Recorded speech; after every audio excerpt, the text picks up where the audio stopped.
Hey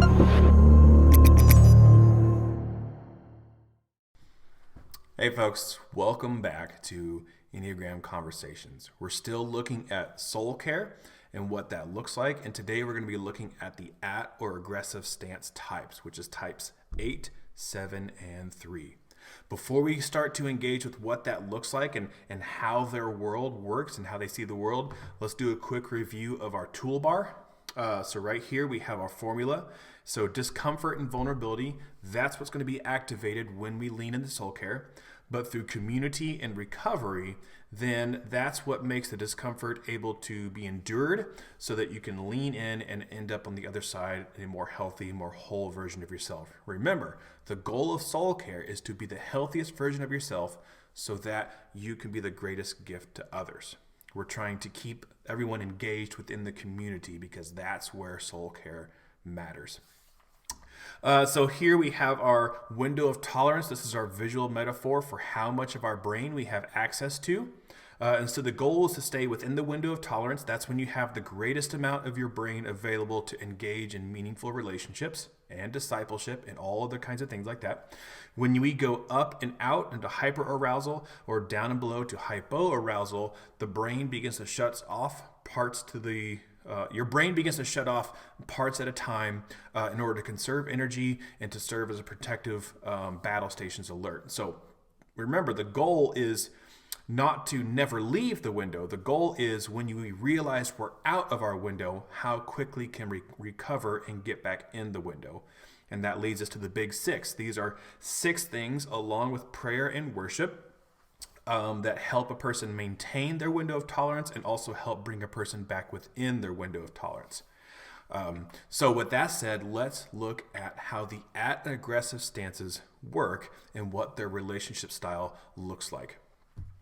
So to begin, I want you guys to think of a boat, but not any kind of boat, a specific boat, a boat called the hydrofoil. So the way a hydrofoil works is that underneath the hull, there is a pair of wings. And that when the boat is not moving, you never see the wings because they're below the waterline. But when the engine starts up and gets up to speed, then the wings start to have their effect and they will lift the boat out of the water. And so greatly reducing the drag, greatly increasing efficiency, but also keep in mind that just these 2 points of contact are lifting the entire weight and structure of the boat out of the water.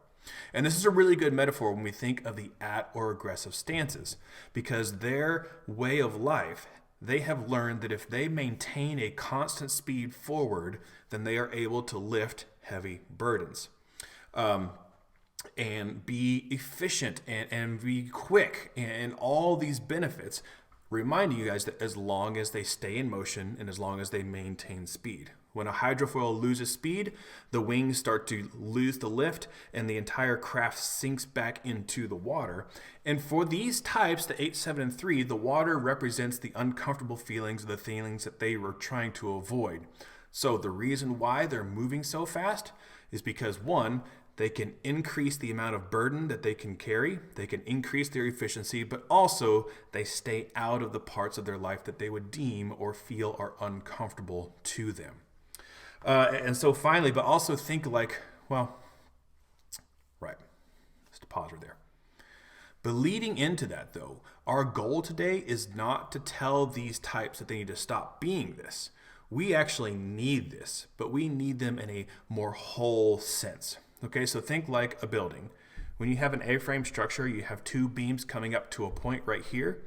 And for this to work, this point, you need opposing pressure pushing against each other. And that's where the structural quality and integrity comes from. If you have this, then you can build things. You can build houses, you can build roofs, you can provide shelter for other people as long as you have that opposing tension to bear the weight.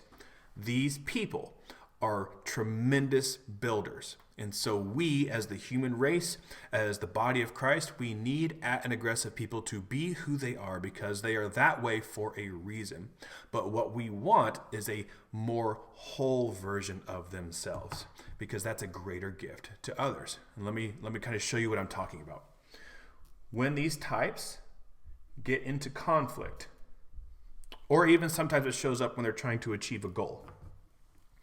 What will often happen is they will project themselves into the situation. So once again, they have this forward motion motif that's kind of always going with them.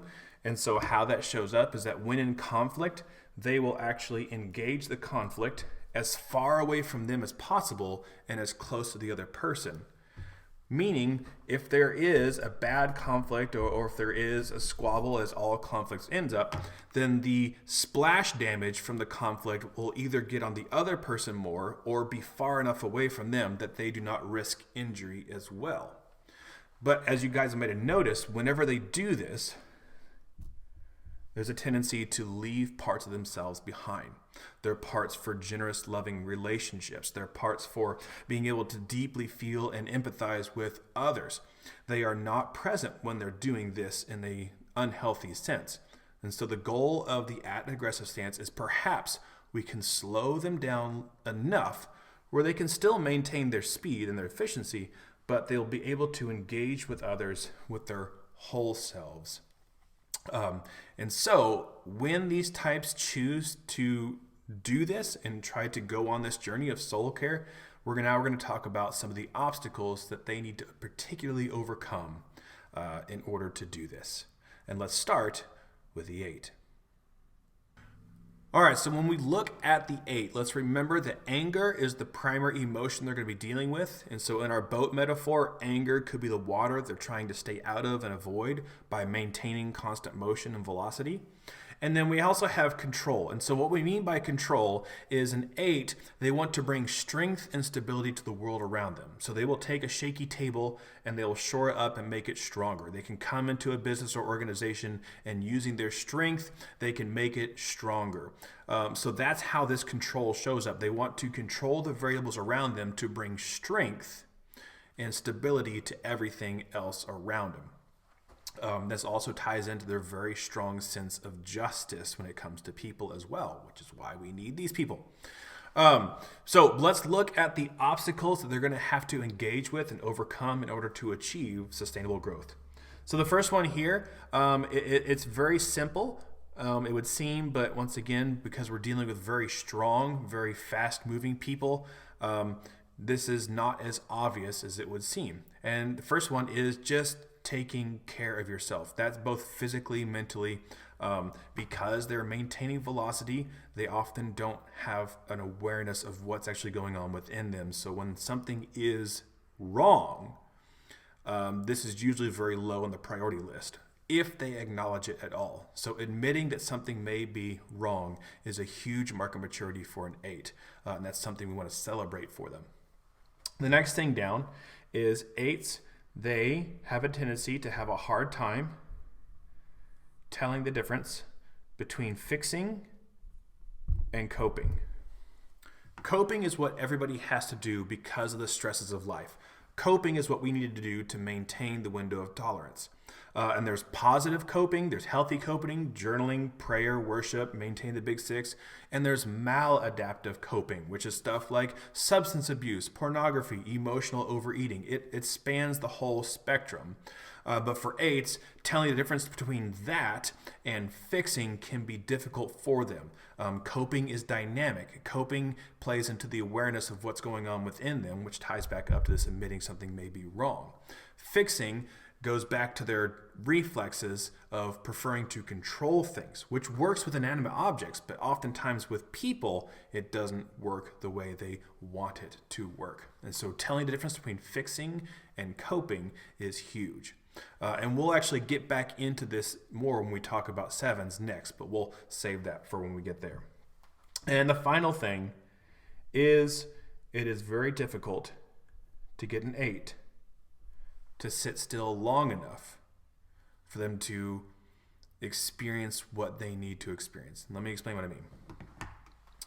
Because they're maintaining constant velocity, usually means they're kind of operating out of an economy.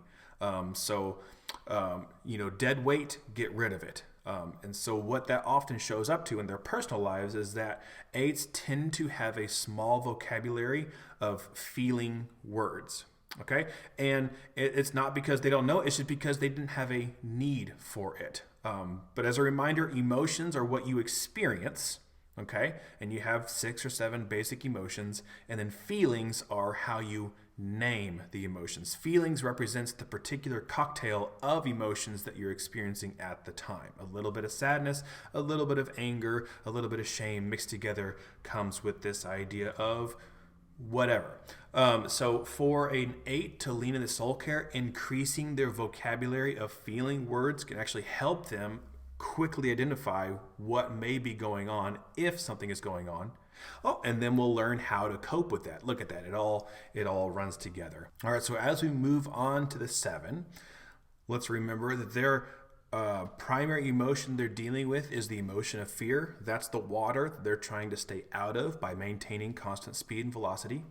And their orienting goal is the sense of experience. This is they want to see, they want to do everything. FOMO is probably the most strongest felt within the 7s. Close second, probably the 2s. But they do not want to miss a single thing. So when the 7 decides to engage in soul care with community, then these are the obstacles that they're going to come up with and have to deal with and overcome in order to lean into that sustainable growth. And the first one is overburdening themselves. So once again, because they're maintaining constant speed and velocity, they are able to lift greater weight than what would seem normal to do. And this shows up for the 7s as well. So if you are in relationship with a 7, they won't.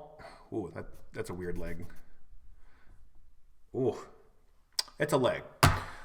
They are, if you're in relationship with a 7, they're not likely to leave you behind. They can, but oftentimes because you're in a relationship, they don't want to leave you behind. However, they also don't want to be slowed down.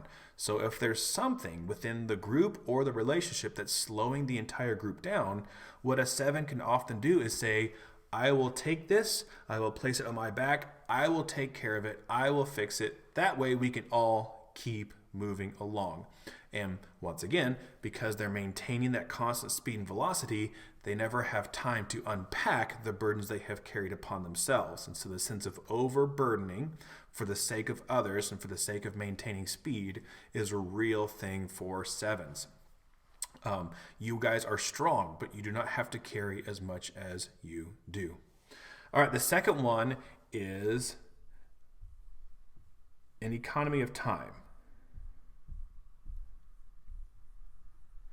That's weird. How long is it going to take is the first question a 7 will often ask when it's talking about something that seems restrictive to them. If I do soul care, how long is it going to take for me to achieve the growth I need to then be able to stop?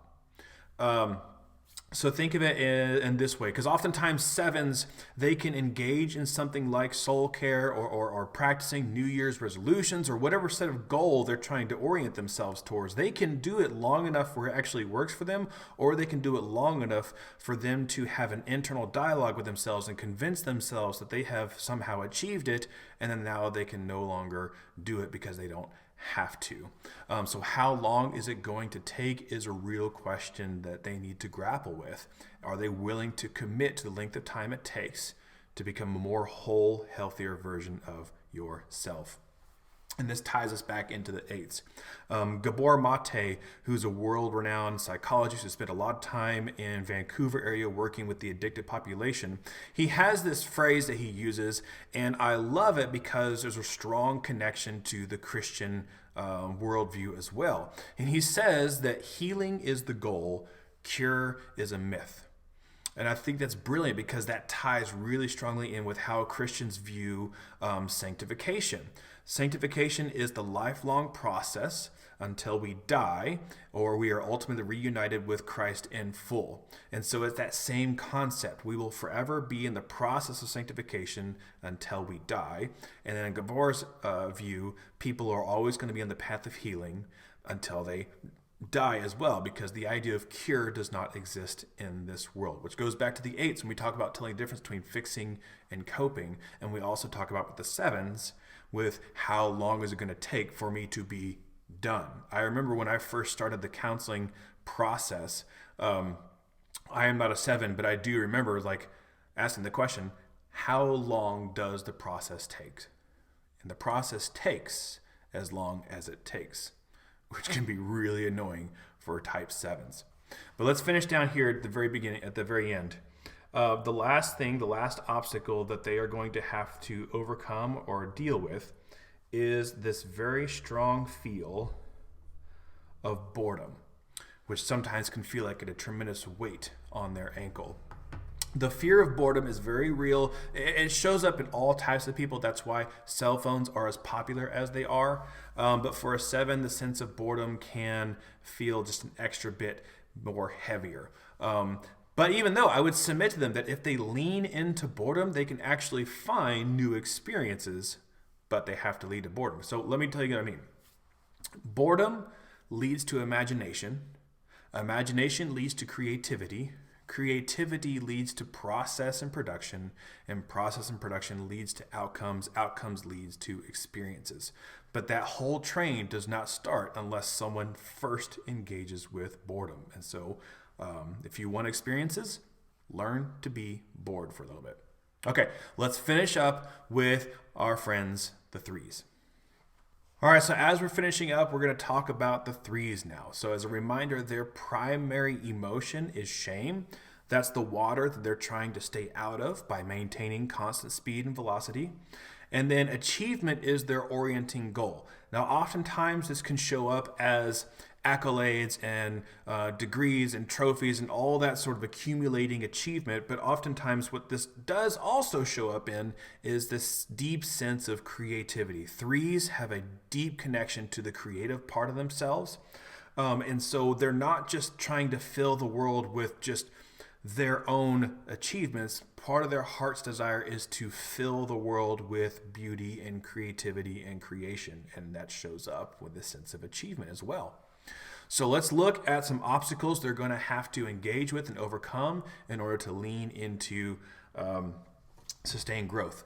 And what we're going to begin with here is the 3s have a tendency to always be moving. Think back to the hydrofoil. As long as it's moving, it can stay above the water and do what it needs to do in quickly and efficient manner. And so what that shows up for 3s, though, is that oftentimes, though, you don't get a whole picture of the 3. Because the 3 is always moving, because they're moving from opportunity to opportunity or potential, you tend to have this fuzzy, blurred version of 3s. By maintaining movement, they're avoiding shame because if they stand still long enough, the fear of they're going to see them for who they are starts to creep up within them. So they protect themselves from that by always be moving so that at best we see a blurry image of them. For SoulCare for that 3 means what does it look like to stand still long enough for those who love them the most to see them for they truly are and to affirm and love them despite that. All right. And the second one, we're going to talk about tweaking variables in race cars. And so one of the typically bad caricatures of 3s is this idea that they're chameleons. And in every situation, no matter what, it's like a different person depending on the situation and stuff like that. But that's really not very fair to how they function. When you think about race cars, they do not rebuild a brand new race car every time they go into a race. That's ridiculous. That's wasteful. But what racers do is they tweak the variables. They get into the interworkings of their motors. They hook up diagnostic computers, and they're trying to balance out the fuel to weight ratio. They're trying to increase the amount of torque versus horsepower. How fast can they get off the line? This is, I think, a better description of what the 3s are. They're not rebuilding new personalities, but they are forever tweaking the variables of their own personality to fit the room or environment that they are in. So SoulCare means, what would it look like for you to not have to rely on your abilities to tweak the performance of your personality and just be who you are from situation to situation to situation.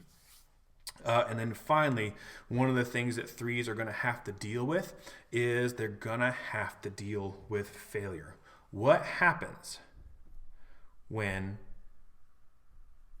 a 3 fails to place? They're not even in the top 3. They didn't even place in the event.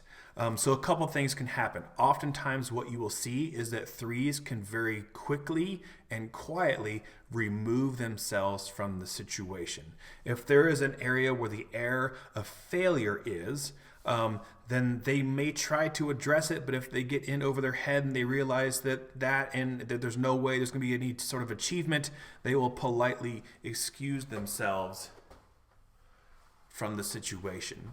And so for a 3, a mark of maturity is, can you endure the feeling of failure and still be present in the situation to see it through, so that the lessons, the teacher, the rabbi of failure can help you see a better world for the future.